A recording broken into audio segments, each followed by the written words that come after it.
that Sayyidina Umar radiallahu ta'ala an in 18 after Hijrah,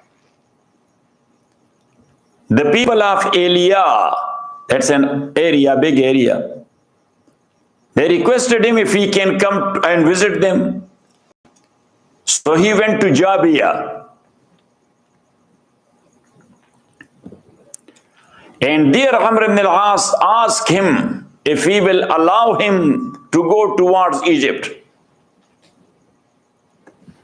And he told him, Amirul Mu'mineen, if you will get control of Egypt,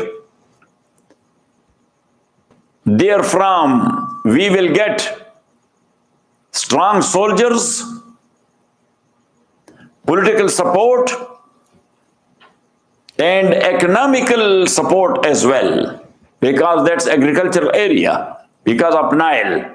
Because of Nile. But at that time, Sayyidina Umar radiallahu ta'ala anhu was thinking that it need a very big army. While the areas already we have overtaken, we have not established there yet. So even if we will conquer Egypt, maybe we will not maintain it.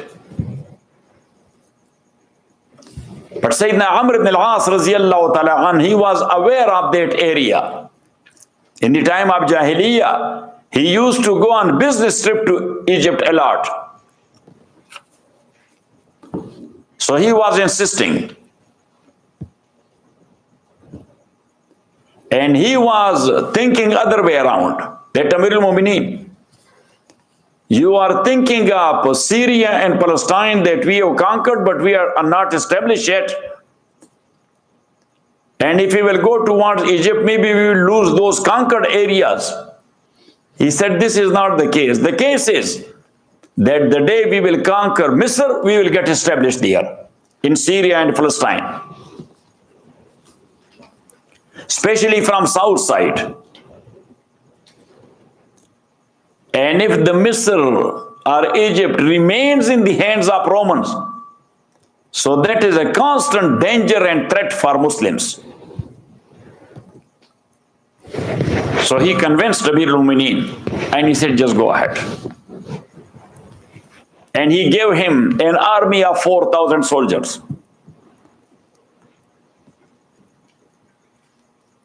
And he told him that now you will march towards Egypt.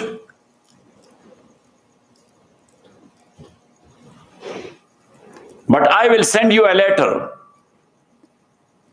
If you will receive it before entering to Egypt, and I have ordered you to come back, so then you have to make a U-turn. But if you have already entered Egypt, just ignore the order then. And then ask the help of Allah. So it is narrated that when the ambassador of Umar radiallahu ta'ala an, he brought the letter to Sayyidina Umar. So he was in a place known by the name of Rafah. He saw the ambassador, he said that Amirul Mu'mineen sent me. Yes, strategy. He was a very strategic man. But he said, yes, just hold on, I will talk to you. Yes, and he was going ahead. He was not receiving the letter. Otherwise, he was bound to make a U-turn. Got it? And the literal meaning of the words of Umar was, when you will receive the letter and I have ordered you to come back. So if he is not taking the letter and he is not reading it, so then what? Yes, this is called strategy. How clever these people. Yes, he was not disobeying the order of Amirul Mu'mineen, but he said that, okay, inshallah, just take a cup of tea. Yes, Tarjan, bring him a cup of tea and yes, just take a rest. So when he arrived in Arish, and Arish is a part of Egypt, So he said that, where is the respectable ambassador of Amirul Mu'mineen? So he came. He said, how you came? He said, this letter. He said, okay. Now he read it in front of the army. And there was an order for U-turn, that come back. But the wording of Umar was, but if you have entered already to Egypt, then don't make a U-turn. So now he had entered. Now Sayyidina Umar radiallahu ta'ala anhu,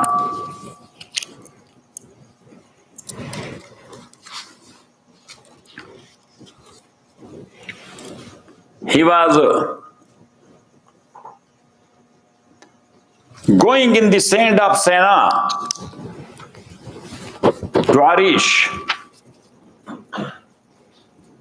And this whole area he conquered without any battle.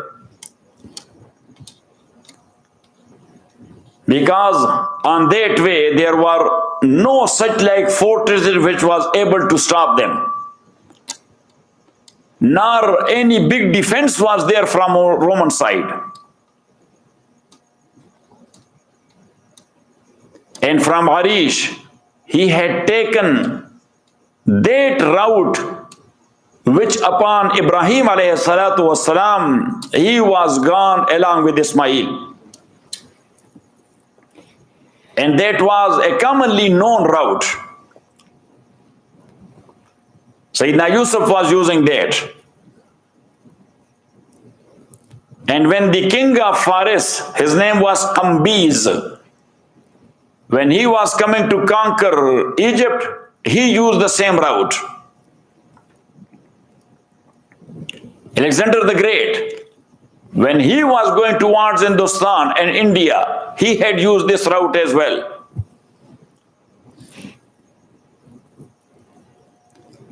So until city of Farma, no any battle took place.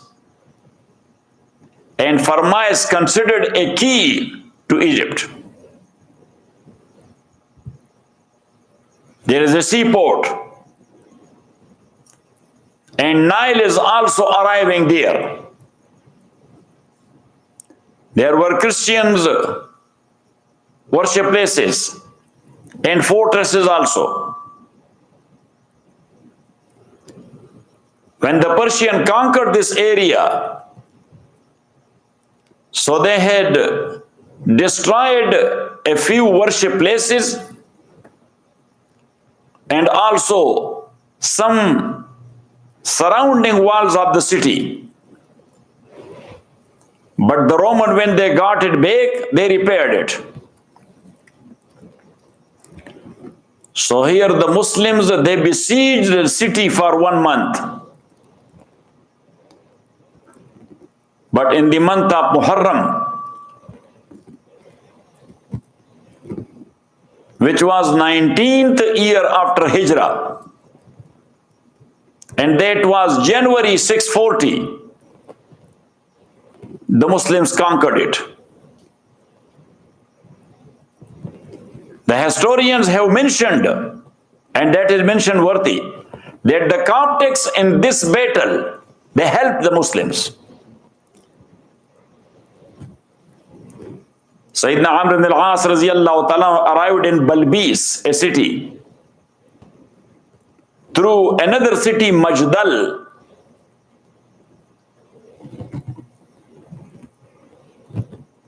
And close to the shore of Mediterranean, he went ahead.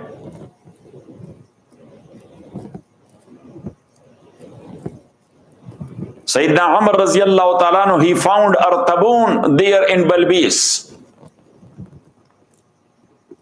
Because when Baitul Maqdis was holded over to Sayyidina Umar, so this Artabun, he has ran away therefrom. So Amr ibn al-As radiallahu ta'ala defeated him there and controlled the city. The whole month the battle was going on. the daughter of Muqawqas, the ruler of Misr in the previous time, she was there. Sayyidina Umar radiallahu ta'ala sent her to her father.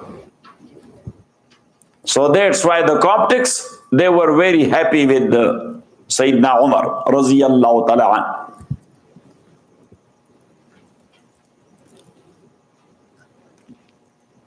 From Balbis, Sayyidina Umar went to Tandoniyas, then to Danin, then to Maks. Still these cities are there. For a few weeks, the war was going on.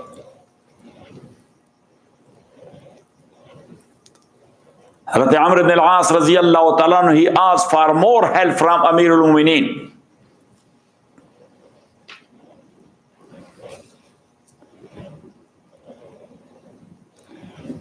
So he sent him another 4,000 army. But in this army, there were 4 people. Zubair ibn al-Awwam, Miqdad ibn Aswad, Maslama ibn Mikhlad, and Ubadah ibn Samit. He told Amr ibn al-As that I have sent you 4,000 army, but only these 4 people are equal to 4,000.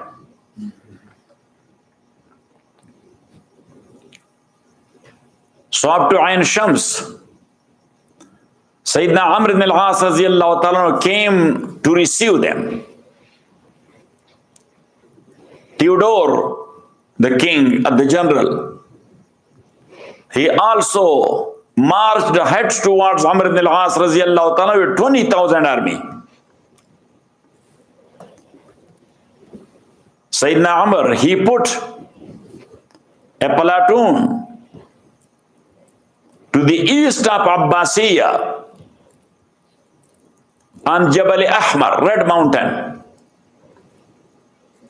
And with another brigade, he came in front of Theodore. When the war started, so those who were there on Red Mountain, they attacked the Romans. So the Roman, for them that was very unexpected. So they went to Danin, another city. So there was another brigade of Sayyidina Amr ibn al-As, so they attacked them. So now the Roman, they got stuck in between 3 brigades from 3 sides. So they got defeated. Only a few of them, they remained alive, otherwise all of them, they got killed. Some of them, they got drowned there in Nile River. And some other, they ran to the fortress of Napoleon. So furthermore, how the fortress of Napoleon conquered, that is another thing.